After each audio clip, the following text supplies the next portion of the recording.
seluruh para habaib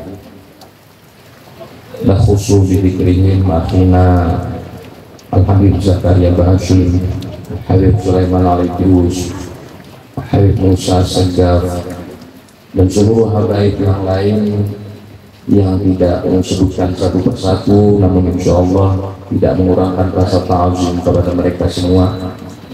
Teristimewa kepada akhina Al-Habib Ali bin Abdullah bin Ahmad As-Segaf sebagai tuan rumah Sahibul Bait beserta seluruh keluarga. Walhamdulillah, asyurukumullah, jazakumullahu khairan katsiran. Semoga Allah balas seluruh kebaikan-kebaikan beliau yang menjadi wasilah berkumpulnya kita di sini.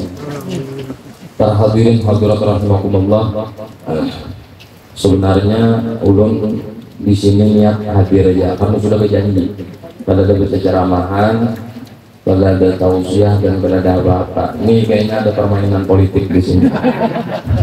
Ada hari hujan pula. Tapi ada pangabulakan Sohibul Bait ya, Habib Zakaria tadi 10 menit itu cukup benar itu sudah.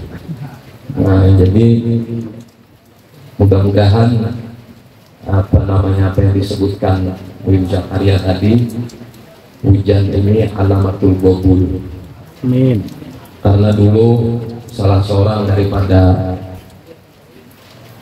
orang soleh itu menyebutkan apabila kita bermunajat atau beramal atau melakukan sebuah ritual, lalu di situ diturunkan Allah hujan, maka itu sebuah pertanda atau alamat apa yang kita minta atau apa yang kita panjatkan itu diperkenankan oleh Allah Subhanahu wa Ta'ala.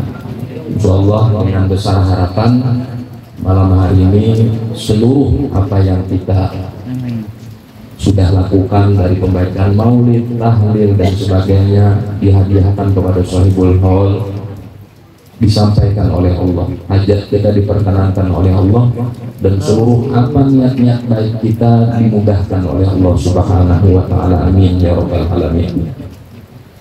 Para hadirin hadirat rahimakumullah, Allah Subhanahu wa Ta'ala berfirman yang di dalam ayat ini Allah memerintahkan kepada kita wa qur rabbirhamhuma kama rabbayani shaghira. Kata Allah dalam Al-Quran, ucapkanlah wa qur rabbirhamhuma, mintakanlah rahmat untuk keduanya kama rabbayani shaghira, sebagaimana keduanya itu tadi memberikan pendidikan dan membesarkan aku di waktu kecil. Cuplikan ayat ini berkaitan dengan perintah Allah dalam Al-Quran bagi seorang anak untuk berbakti kepada kedua orang tuanya. Bahkan Allah mensejajarkan kebaktian kepada orang tua itu sejajar seperti mentauhidkan Allah Subhanahu wa Ta'ala. Pada ayat sebelumnya Allah menyatakan wa qada rabbuka alla ta'budu illa iyyah wa bil walidaini ihsana. Al-ayat. Allah menetapkan alla ta'budu illa iyyah, tidaklah kalian menyembah melainkan Allah. Tidaklah kalian memberikan pernyataan wujud melainkan Allah. Wabil walidaini ihsana, dan kepada kedua orang tua berbuat baiklah.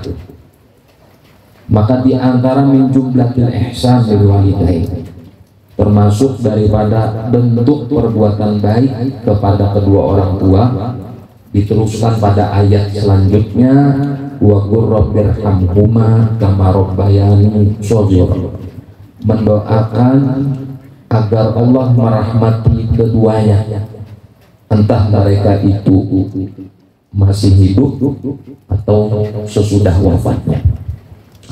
Maka kaitan ayat ini kalau kita hubungkan dengan hadis Nabi SAW, yang mana hadis ini sebenarnya merupakan resep atau wasiat dari Nabi apabila kita menginginkan, menghendaki memiliki anak yang soleh dan solehah. Itu syarat utamanya, kata beliau, birru aba'akum birrukum abna'ukum. Berbaktilah kalian terhadap orang tua kalian, tabirrukum abna'ukum, niscaya anak-anak kalian akan menjadi bakti kepada kalian. Ini syarat utama ketika seseorang menginginkan memiliki keturunan yang soleh dan solehah. Kenapa anak yang soleh dan solehah itu dikaitkan dengan bakti kepada orang tua? Karena itu pun disebutkan oleh Nabi dalam hadis yang masyhur. Kata beliau, idza mata ibnu adam inqata'a amaluhu illa min thalath. Apabila seorang anak manusia itu mati atau wafat, maka terputuslah seluruh amal yang dilakukannya ketika di dunia. Illa min thalath, melainkan tiga. Nabi menyebutkan yang pertama sedekah jariyah, sedekah jariyah. Yang kedua, au ilmin yuntafa'u bihi, ilmu yang bermanfaat. Dan yang ketiga, awaladun sholihin yad'u lahu, atau anak yang soleh yang mendoakan bagi orang tuanya. Maka dari konteks hadis ini, awaladun sholihin yad'u lahu, ini bisa kita pahami bahwa syarat kesolehan seorang anak itu bukan diukur dengan banyaknya ibadah, bukan diukur dengan kapasitas kealimannya, bukan diukur dengan kesuksesan dunianya, tapi syarat kesolehan seorang anak itu diukur sejauh mana ketulusan dan keikhlasannya di dalam mendoakan kebaikan kepada orang tuanya. Maka di antara bentuk kebaikan seorang anak mendoakan kepada orang tuanya, teristimewa sesudah wafatnya, yaitu mendoakan dan beramal soleh yang diniatkan amal soleh itu disampaikan pahalanya kepada orang tuanya yang sudah wafat. Nah, inilah kata para ulama bentuk kebaktian seorang anak kepada orang tuanya sesudah wafatnya.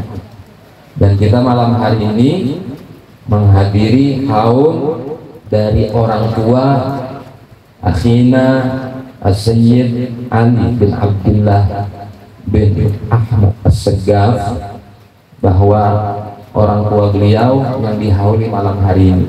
Dan ini termasuk usaha dan upaya beliau mengumpulkan kita bermunajat, meminta kepada Allah dan berdoa agar disampaikan doa tersebut kepada orang tua beliau. Ini termasuk min jumlatil bir lil walidain, termasuk daripada bentuk kebaktian seorang anak kepada kedua orang tuanya. Ini yang pertama. Dan yang kedua, bahwa di antara syarat kesolehan seorang anak itu diukur bagaimana sikap dia menghadapi ketidaknyamanan kedua orang tuanya.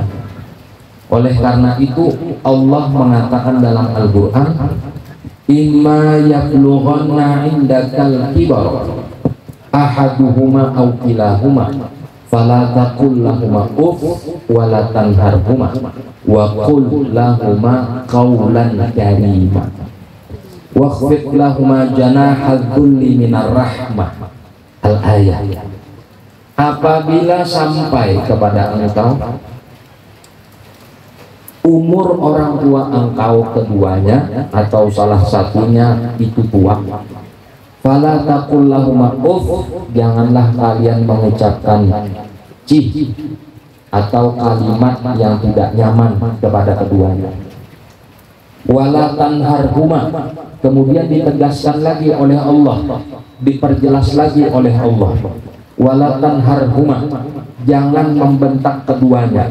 Padahal ayat ini cukup menunjukkan kepada kita mengucap cih saja jangan, apalagi membentak.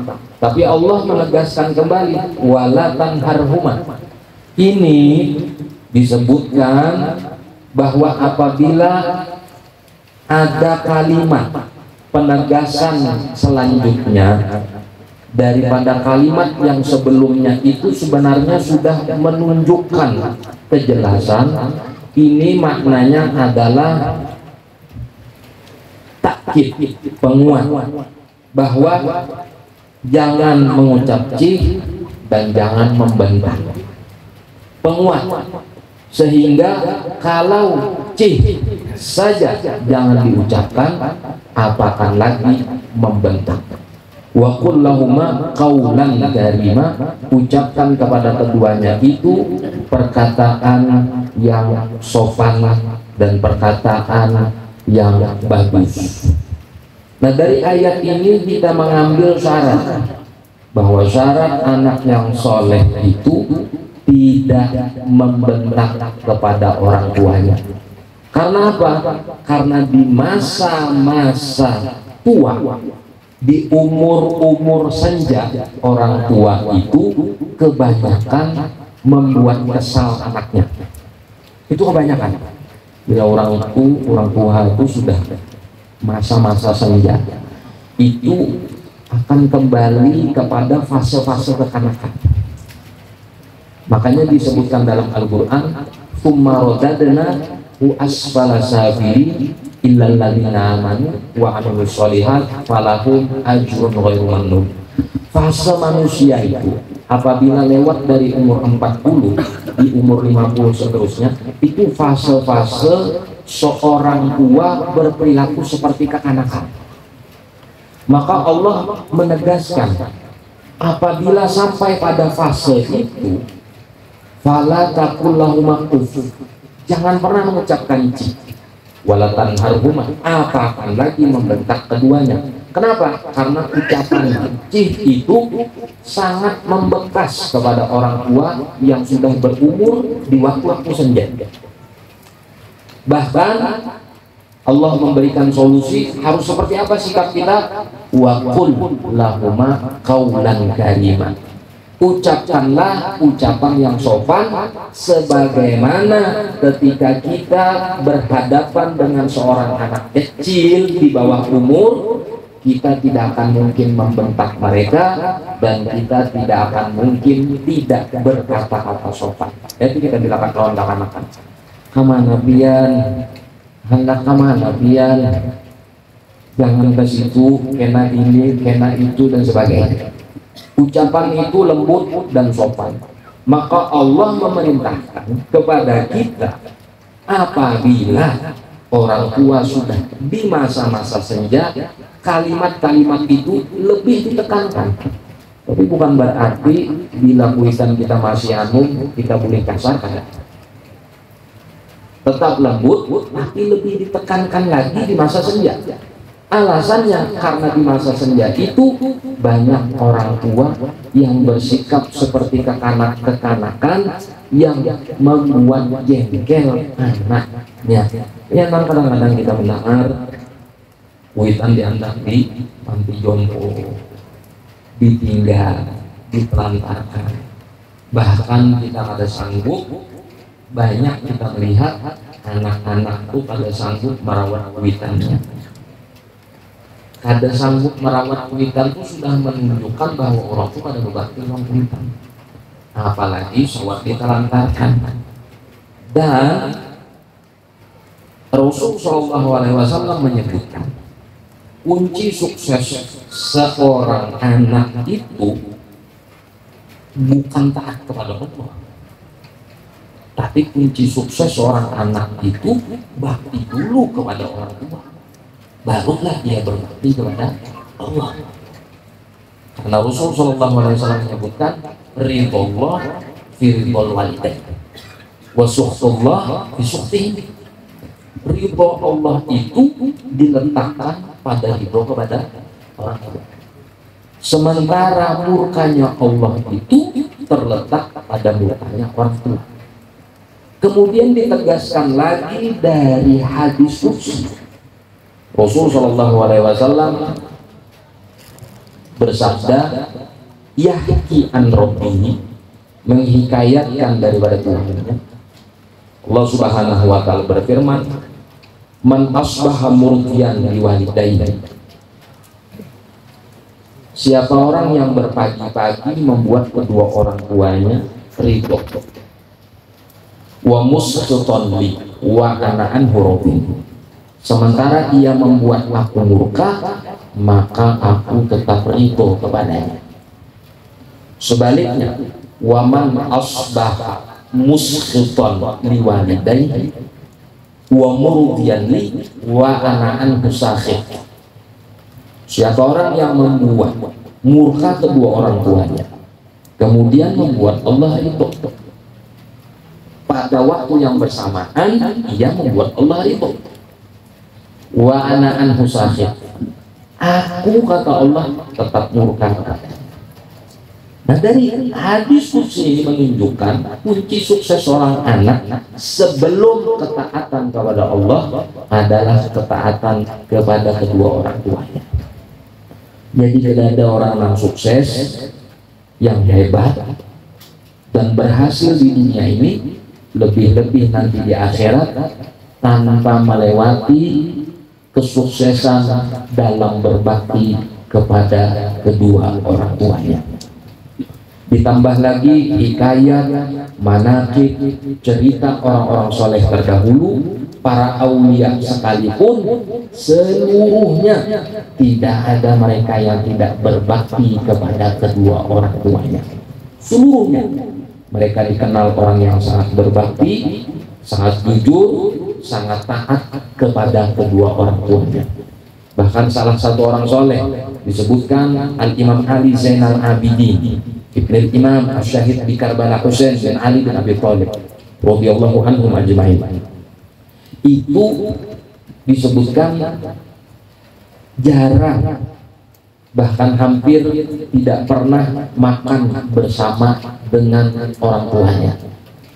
Kenapa? Sebab karena beliau khawatir apabila makan bersama dengan orang tuanya, kuitannya nih berdahulu terlihat makanan, nang makanan itu dihendaki oleh sidin, lalu sidin mengambil menjumput, sementara makanan yang diambil tadi terdahulu kuitannya nang melihat, sidin takutan mendahului kehendak kuitannya ketimbang mendahului kehendak dirinya ketimbang kehendak kuitannya. Jadi akhirnya jarang makan non kuitan, takutan keserobot, takutan ibarat bahasa tuh jadi malin, karena nang dilihat kuitan anggur, kita juga hendak anggur loh, kita mengambil anggur, padahal pas kita mengambil itu tadi kuitan kita hendak juga. Ini saking luar biasanya kebaktian mereka kepada orang tua. Ya mungkin kita kadang ada sampai sejauh itu untuk akhir zaman saat ini, tapi setidaknya jangan membuat kecewa, jangan membuat sedih, dan jangan membuat murka orang tua kita. Minimal bahagiakan mereka di masa-masa mereka masih hidup, dan paling kada benar kalau kita kada sanggup atau kita kada sempat berbakti di masa-masa hidup, di masa wafatnya selalu doakanlah orang tua kita yang sudah mendahului kita, sebagaimana Allah menyebutkan wa qur rabbirhamhuma kama rabbayani shaghira. Ucapkanlah semoga Allah merahmati keduanya sebagaimana mereka berdua telah memberikan pendidikan terbaik kepada hamba di masa-masa kecil hamba. Para hadirin hadirat rahimakumullah, belum kira cukup yang bisa Allah sampaikan pada malam hari ini.